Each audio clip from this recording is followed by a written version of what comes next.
ఏపీలో అధికారమే లక్ష్యంగా ఇటు సీఎం జగన్ అటు చంద్రబాబు వ్యూహ ప్రతివ్యూహాలు సిద్ధం చేసుకుంటున్నారు. కీలక నియోజకవర్గాల్లో అభ్యర్థి ఎంపిక నుంచి ప్రచారాస్త్రాల వరకు ఎలా ఉండాలో పగడ్బందీగా ప్లాన్ చేసుకుంటున్నారు.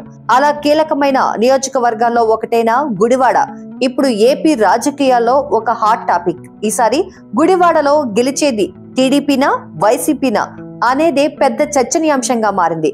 ఇంతకీ గుడివాడ నియోజకవర్గం గ్రౌండ్ రిపోర్ట్ ఏం చెప్తోంది? 20 ఏళ్లుగా గెలిచిన కొడాలి నాని ఈసారి ఓడిపోతున్నాడా? టీడీపీ అభ్యర్థి వెనిగండ్ల రాము గెలిచి గుడివాడలో కొత్త చరిత్ర సృష్టిస్తాడా? అక్కడ టీడీపీ బలమేంటి? కొడాలి నాని బలహీనత ఏంటి? కుల సమీకరణాలు పనిచేస్తాయా?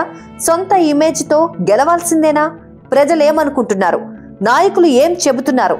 ఇలాంటి వివరాలన్నీ తెలుసుకోవాలంటే మా వీడియోను చివరి వరకు చూడండి. ఏపీ రాజకీయాల్లో కీలకంగా వినిపించే నియోజకవర్గాల్లో కృష్ణా జిల్లాలోని గుడివాడ ఒకటి. అందుకు పలు కారణాలు ఉన్నప్పటికీ ప్రధానంగా మాత్రం ఎమ్మెల్యే కొడాలి నాని.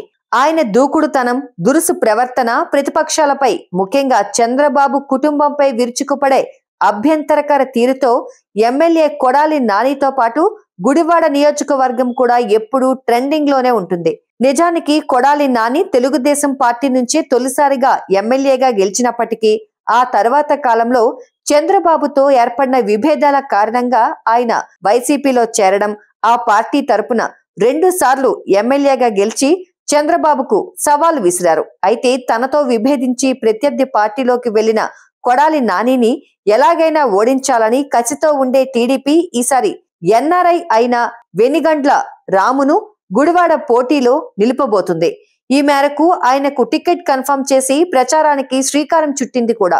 అట్లాంటాలో సెటిల్ అయిన ఎన్ఆర్ఐ వెనిగండ్ల రాము ఆర్థికంగా స్థితిమంతుడే.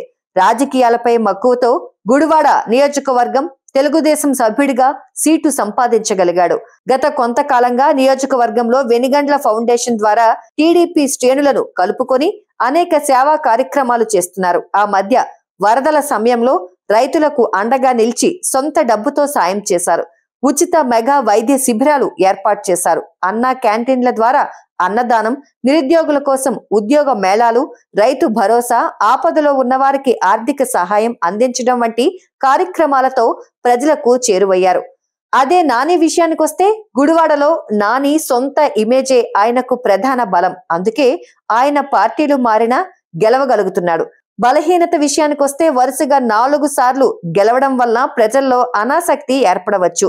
విపక్షాలపై ఆయన వాడే బూతు భాష కూడా కొంత వ్యతిరేకతను పెంచవచ్చు. గుడివాడ టౌన్ సమీపంలో భూ కబ్జా ఆరోపణ, సొంత ఫంక్షన్ హాల్ ను క్యాసినోకు రెంట్కివ్వడం వంటి అంశాలు కొంతమేర ఆయనపై వ్యతిరేకతను పెంచే ప్రమాదము ఉంది. ఇక సామాజిక సమీకరణాల విషయానికొస్తే గుడివాడలో కమ్మ సామాజిక వర్గం ఉన్నది కేవలం 5%.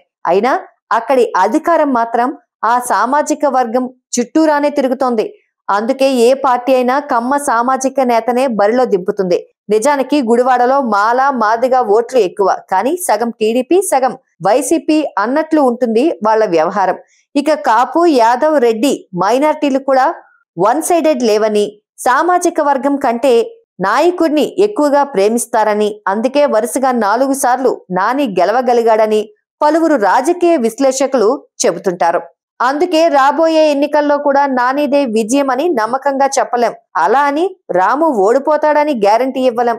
ఈసారి గుడివాడ ప్రజల తీర్పు ఎలా ఉంటుందో తెలియాలంటే ఎన్నికలు అయ్యేంత వరకు వేచి చూడాల్సిందే.